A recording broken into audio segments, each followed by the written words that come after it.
This area was originally the ancestral homelands of the Kusabo tribe. Eventually in the 1680s, the Yamasee tribe would migrate into the area after they formed an alliance with the English. The Yamasee territory would become known as the Indian land, and the Indian land would not be developed by the English into plantations and such until after the Yamasee War of 1715. It's at this time that we first recognize the foundations of what we know as the future antebellum Bluffton. In 1718, a very large 13,000 acre tract of land was granted to John Colleton. This was known as the Devil's Elbow Barony. The Devil's Elbow Barony stretched from Rose Hill in the west to Mackey Creek in the east, and then from Bluffton up to the Colleton River. Eventually, the Colleton family would subdivide and sell off the parcels within the Devil's Elbow Barony. Originally, it was known as Kirk's Bluff because the Kirks owned that magnificent piece of property on the May River, the high bluff. And anything written about Kirk's Bluff in those days, you know why it drew people here? Because the air was perfect. They found at Bluffton the breezes were here in the afternoon. There weren't as many mosquitoes. The malaria, the diseases had just killed people like crazy. And back in the days when we used to have the yellow fever epidemics, Savannah could lose a third, and did lose a third of its population to a yellow fever epidemic, and they lost a third of their whole population in the span of 4 months. When you lived on a high bluff facing south, for whatever reason, the death rate was significantly lower. They didn't realize it, but the trade winds were blowing away the mosquitoes. In South Carolina, rice was so popular, actually came from Madagascar. There's a book by one of the Haywoods called The Seed from Madagascar. The seed spread off and down the coast, and it was known as Carolina gold. In the fall, when the rice ripened, and late in the afternoon, and that long sun would come on the rice, it looked like gold. In those days, they were very wealthy planters. They grew long staple cotton. And there was no other cotton like long staple cotton. It was all shipped to England. And so the aristocracy wore their finest clothing woven from the South Carolina, Bluffton and Hilton Head long staple cotton. They were living a very high life here in Bluffton. If you read about just the town of Bluffton, there's one sentence in a book that says, everyone in Bluffton looks like a flower. They're either wearing flowers or flowers in their hat, or their gardens are covered in flowers. So it must have been a really lovely, peaceful place. Dr. James Kirk also owned Rose Hill Plantation, but he gave it to his daughter Caroline. So John and Caroline took up the management of the house that had been started. And in 1946, Betsy Sturgeon and her husband John rescued Rose Hill. They took that decaying old house that had been sitting for 90 years and restored it to something that you can't even imagine now.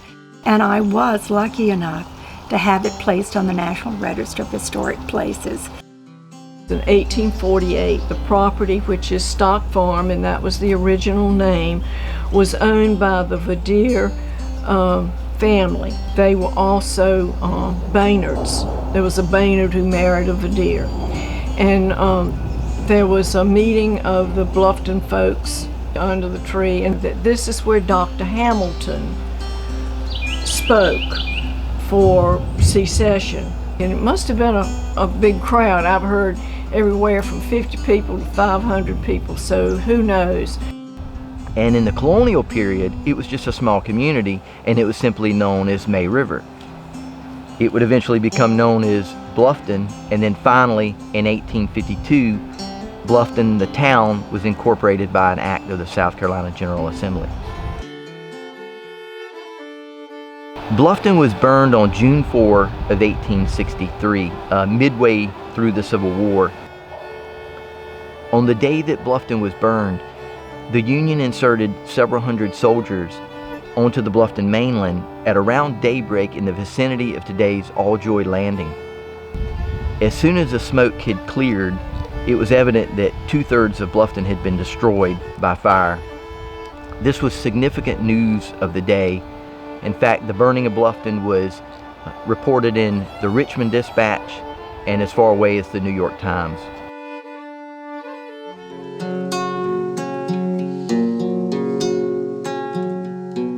Well, maybe 350, less than 500 people in our 1 square mile.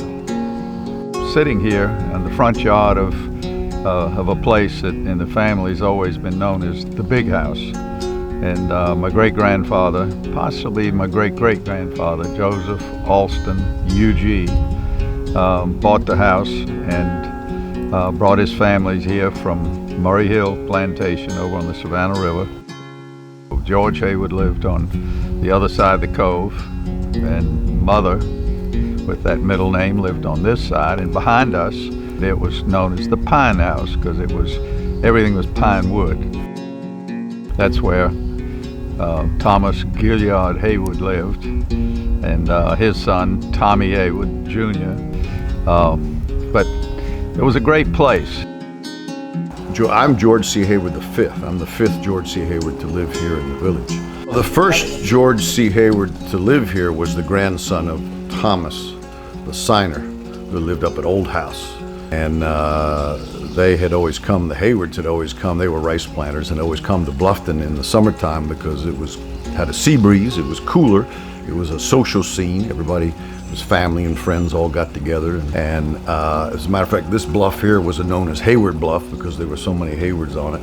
Hayward Street up here, which is now Thomas Hayward Street, was because there were just so many of us around. I live on Hayward Cove. The property I live on, believe it or not, goes back to the 1830s. That was the first house. The house that was on that property was the first one burned in the burning of Bluffton. My parents bought the Haywood house in 1957. They bought it from a cousin, Haywood, who had it. He inherited it, and it came up. The Coles built it in 1840 or so. Haywoods rented it for a little bit of time, and then Haywoods bought it, and so my father bought it from a Haywood. While I was in college, Mother went to cosmetology school in Savannah and set up a beauty shop in the back of the Haywood house, which she ran for about 30 years. My great-grandfather served in the Union Army on Hilton Head, and he was mustered out. He was discharged in 1862, which fortunately was before the burning of Bluffton. And he went back to Maine and he was a ship's carpenter. He probably got into Bluffton in the late 1890s. And he was, surprisingly enough, elected the first mayor of Bluffton in 1903. He built, my grandfather, great-grandfather Guilford, built Mayor Graves' house, built it for his daughter, built it for Mary's mother. But my mother was raised on the corner of Boundary and Bridge Street. Grandfather was right there in Bluffton, right there where the art store is now. That was my grandfather's house. My aunt and uncle owned Seven Oaks, and that was Clarence Hodge. I was born here in Bluffton, about 3/4 of a mile from here, over on what we call Goldie Road. It's now pronounced Gothi, but when I was born and it was a little dirt road, it was Goldie Road. We own the property on Girard Avenue where the old house is, and my mom built a new house up front. But before we built that new house, there was an open space, a big yard, where we had a cornfield on one side and we had, I guess, other vegetables on the other side. But in the middle was an open space where we used for, on a Sunday evening, you could have 15, 20 kids playing baseball. Basically where the old oyster factory is, people used to work, my mom used to work down there. I remember back as far as when all the roads except for right downtown Bluffton were dirt roads. My father was an offshipman and a farmer and a yardsman. Back then, there was strict households. Our parents were, you do what I tell you to do, or, there was what they call corporal punishment at that time. Very caring neighborhood. You didn't do anything wrong because Miss Jane across the street or Miss Susie across the street, I'm gonna tell your mama. Bluffton is my home. I was born and raised here. I spent 3.5 years in the military, in the Army, and I returned because I realized after spending even years abroad and places in other communities that Bluffton was a special place. This is the Garvey home, and the restoration started in 2006. It was a gentleman. He was born on Garvey Hall Plantation, which we believe is near the entrance to Palmetto Bluff. And he lived there on Garvey Hall Plantation and worked there all of his younger years.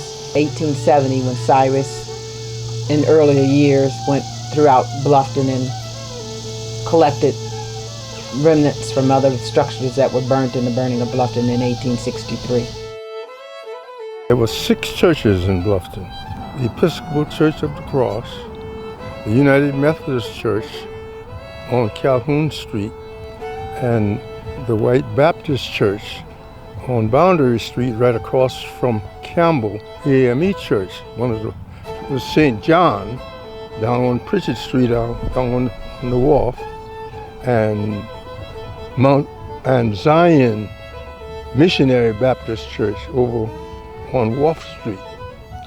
Those were the 6 churches in the corporate limit of Bluffton. First Zion, when I was a child, was a 2-story wooden structure.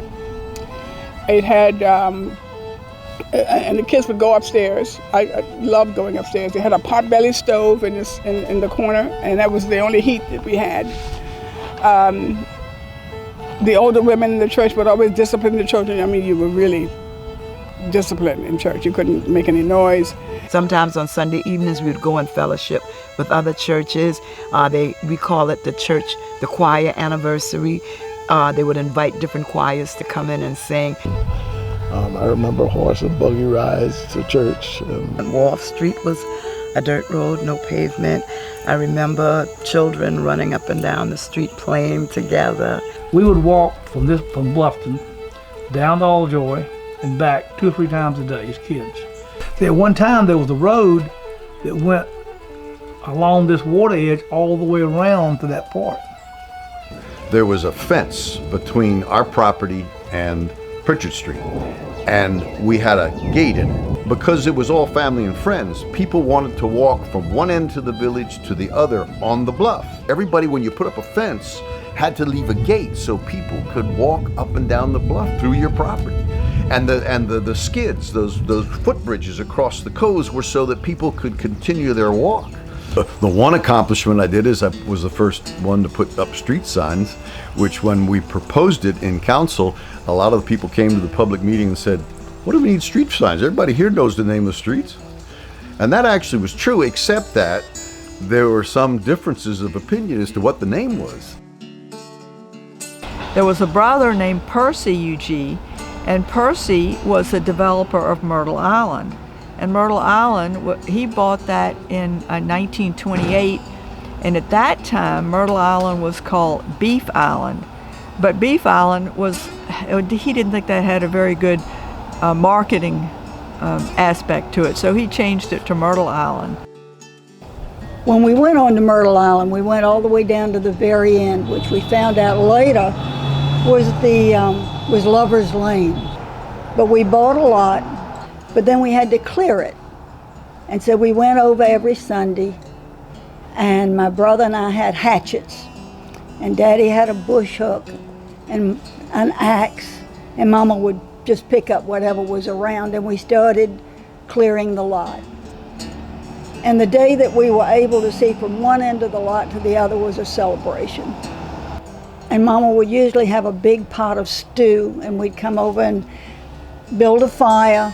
If it was really cold and the north wind was blowing off the river, we would build a a lean-to out of palmetto fronds.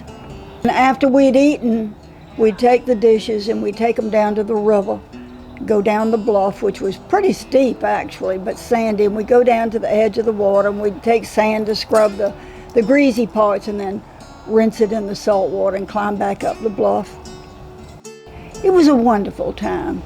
Grandfather and grandmother bought a place over here in the right after World War II. Purchased about 25% of Myrtle Island, and then puts a 2-bedroom, 1-bathroom cottage on it. And after that, in the early 1950s, they purchased Belfair Plantation. And we bought the plantation from the Swains. And Belfair has an interesting, of course, history leading up to us buying it when the Swains owned it, up to and including a murder in the old mansion. There are so many families here that are first-time entrepreneurs, business owners, shops. There was an older woman that had a big house. Her name was Eloise. Miss Eloise, we used to call her Miss Eloise, and she had a house there. And from time to time, at that time, people would come from different states, to teach at the schools, the local schools here, and they didn't have a place of their own. So Miss Eloise had a boarding house wherein they could stay there, and pay a certain amount a month, and they could stay there and be right close to the school. There was Miss Geneva Caudry. She still owned a couple parcels on Calhoun Street. She had a couple of juke joints there. Then there was, I talked about Prince Jones Corner. From what my mom and uncles and aunts said, they went to the movies there. Bruin Road, we would be on Bruin Road and May River because Calhoun Street was the place where black businesses were years ago. I mean, it was a hub of black businesses. Where the Corner Perk is, for example, was where our movie theater was. We could go on a Saturday evening, pay 25 to 50 cents and watch Hopalong Cassidy. The most prominent store here was Mr. Barley Brewing. Planters Mercantile was the biggest store in town, and it was owned by the family that, the Rabinowitz family. Jeffrey Rabinowitz has Morris Garage now. His father and mother ran that store. Before them, there was a family named Goodwin. We used to wait for him on Sunday mornings. He would come to Savannah every day. And he would go by some bakery in Savannah, I can't remember the name of it, very, very famous bakery, and bring their hot cinnamon rolls, and they were absolutely to die for. On Bridge Street, when I was a child, Michael Riley, for whom the school is named, had a little store also, and he was the only store that I know of and that I remember as a child having ice cream. And now Ms. McCracken told me, I took her for a boat ride, and she was 90 or 91, I guess. And I rode by after I got past the public dock here. I said, that's where the big pavilion is. She said, oh no, that wasn't the big pavilion. I said, really? I said, where was it? She said, we kept on riding. Right there where they call Palmetto Beach. That's that point of land before you go to Myrtle Island. That's where the big pavilion was. And that thing burned mysteriously too because the neighbors didn't like all the noise. The Harrisons. Mrs. Harrison was the postmistress down it was on Calhoun Street, and before Mrs. Hayward became the postmistress. And they had a traditional New Year's race on horses down Burnt Church Road. I found my first driver's license the other day, and South Carolina used to issue metal driver's licenses, not unlike a dog tag. And you could get a driver's license at age 14. But many of the streets in Bluffton were white oyster shell. They were crushed shell. And when the sun was shining, you really had to squint your eyes because it really reflected. It really was very sharp. It's called Verdier Cove because it was next to the Verdier property and what was Stock Farm. That was a shell mill that when you see that upper stack, and I think that was part of the machinery of a smokestack, I don't know what it was, that ground up oyster shell for paving the streets, and they would sell the shell too for put in chicken feed.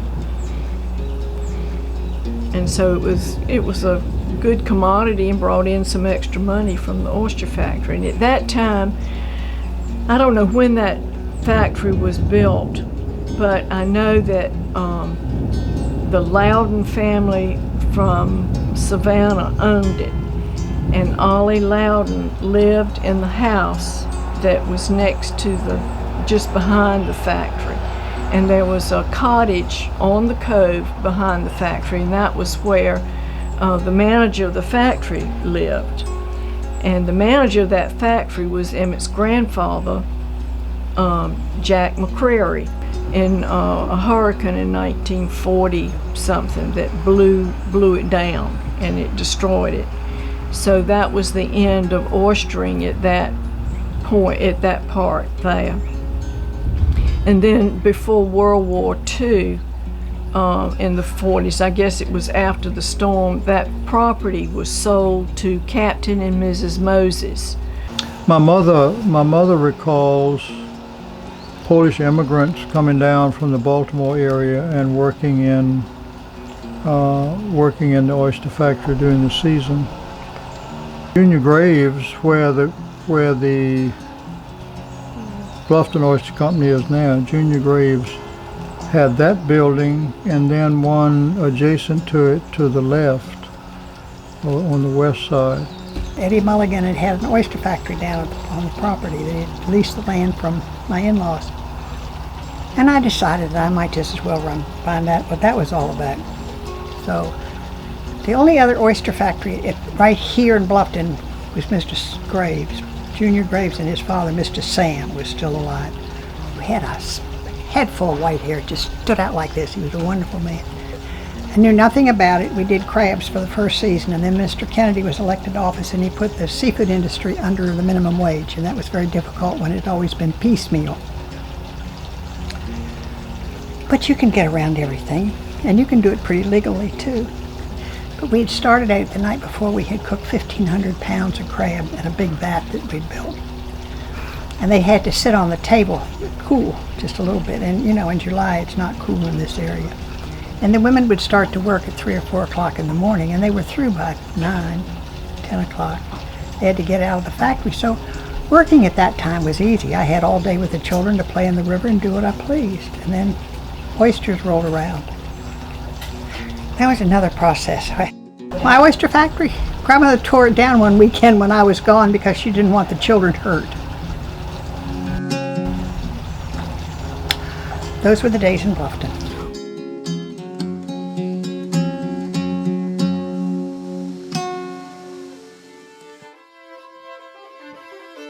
Three main coves in town, but there was a fourth cove that people didn't talk about too much. But we used to always talk about the Hayward Cove,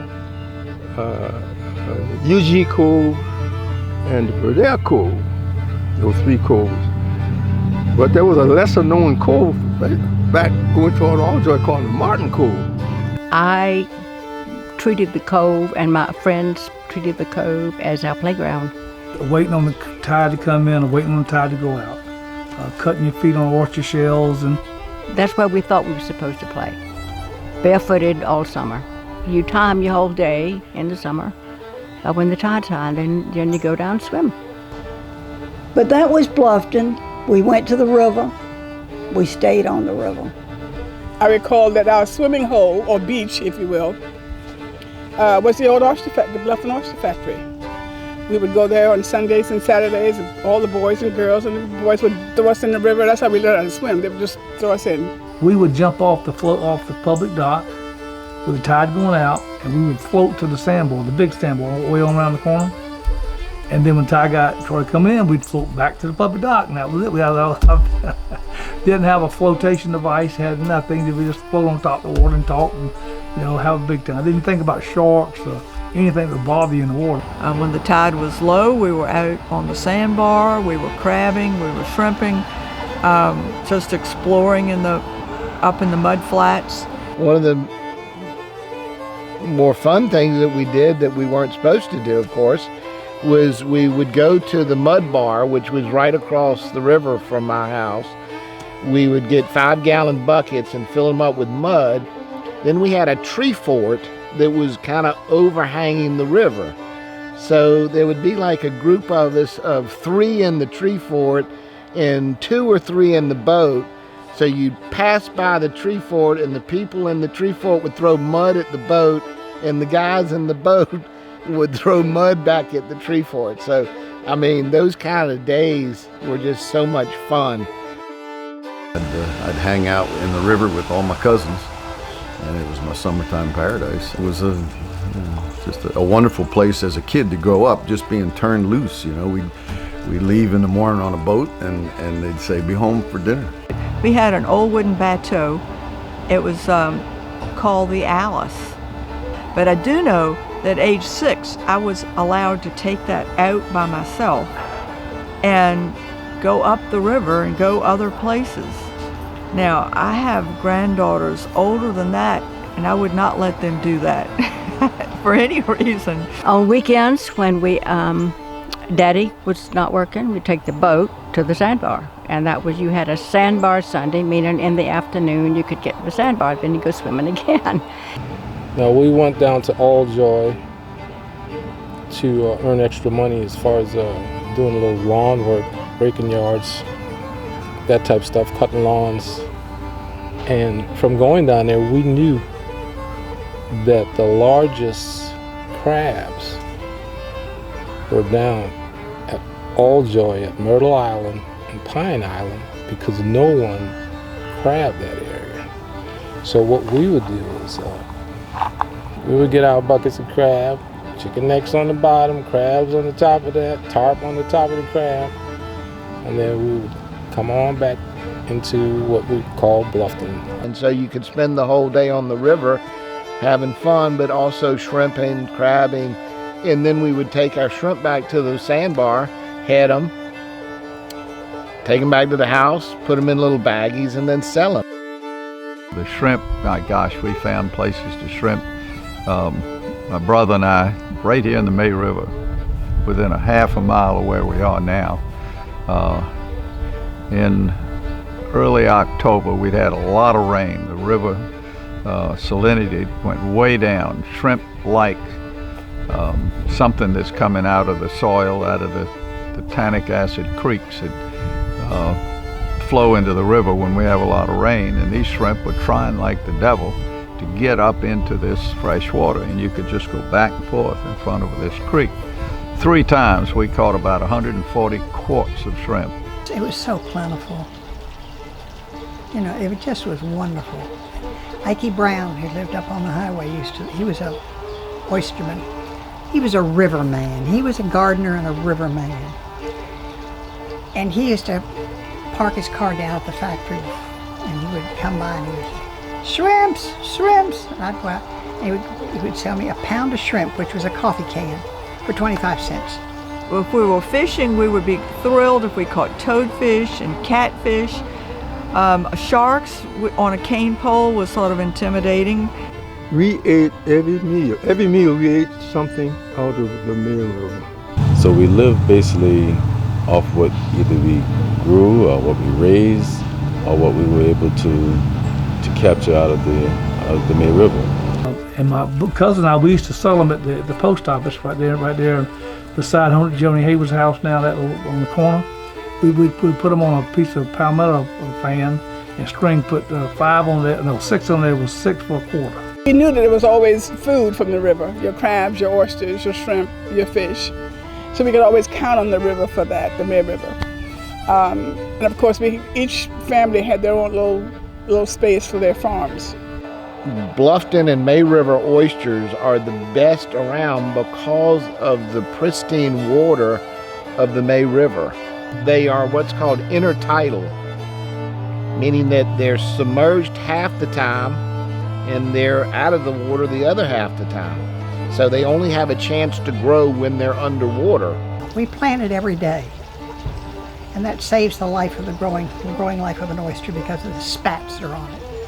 They now have to replant so many bushels per acre under cultivation. Oysters are very prolific, and when they spawn, these little spats go around in the water and they attach to other shells. And when they attach to other shells, they'll form a hard shell on that outside, and then that's how they start growing. And usually after they've spawned and attached to something, it's going to take them about 3 to 4 years to become an adult oyster where you can actually pick it. A 20-gallon garbage can was a South Carolina bushel. There's not many places that have this. Georgia has it, we have it, and a little bit in North Carolina, very little. Everything else is all coast. They don't have these creeks and places, coves you can go up in and look at wildlife, and it's just a big difference. It really is. The river is still, in my opinion, pristine. And that's why everybody has to participate in keeping the May River clean. It's wonderful. Coming out on the bluff and just watching the river, watching the seagulls and the cranes go by. Just can't get enough of it.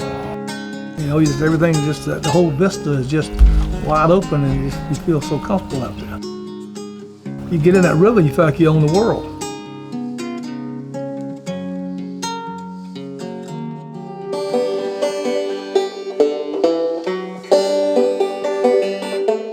Bluffton always attracted eccentrics, I guess you'd call it, except we never thought of ourselves as being eccentric.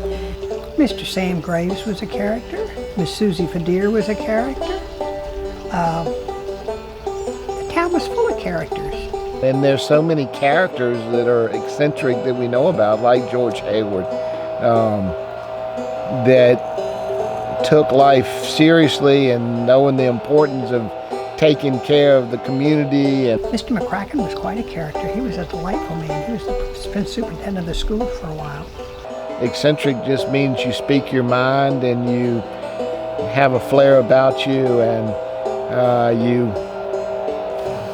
you do good work.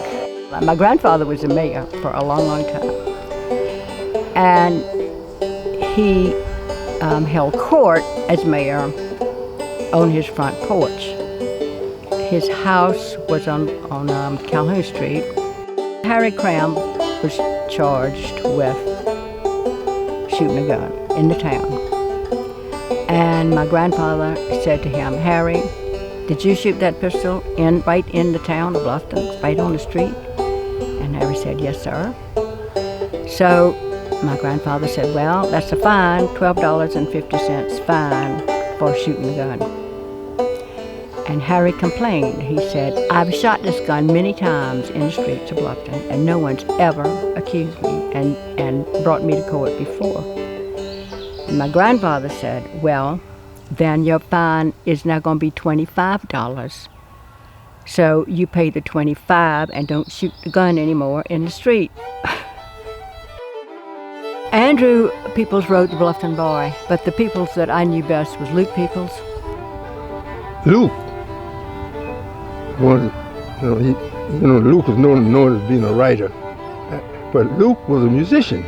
He even went to the Atlanta Conservatory. The only time you ever heard his piano was daylight in the morning and dusk dark at night sometimes, but mostly always daylight in the morning. He played classical pieces, he played hymns, he arranged hymns. And Luke lived next door. Luke was a very well-known local. He called himself a local because he never went in a car anywhere. He always walked. That was called a local. There were a lot of locals around Bluffton. Back in those days, it was on first name basis, and it was so small. Everyone knew each other. Supported one another. We've always been a part of the development of Bluffton from the beginning of time, and that's what makes Bluffton unique, is that this is a family community.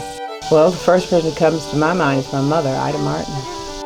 She started Bluffton Self-Help out the trunk of her car and committed to impacting lives, not just to help people, but also to encourage them to better themselves through education. And she actually started Bluffton Community Soup Kitchen in 2011. Bluffton Rotary Club formed in 1988, and there were probably about 12 of us. And that included people like Carl Wellard, who was the first president. Booney Hancock, Joe Pitts were some of the men that were instrumental in getting the club going. Things that we did as far as raising money, helping the MC Riley Elementary School, the Children's Center, the Boys and Girls Club, the Rescue Squadron, which was a volunteer organization, community service, all of the things that are part of Service Above Self. I've been elected on the school board for 26 years. The community keeps sending me back, which I thank them so much for. Been involved locally, have my own foundation, still working with children, still working with parents. Everyone did whatever they could to help out one another. If you needed a cup of sugar, you could go next door, 2 houses down, and get a cup of sugar. So that it was a village atmosphere, and I think that same village still exists here today. To solve a problem, you had to call on your neighbor, really.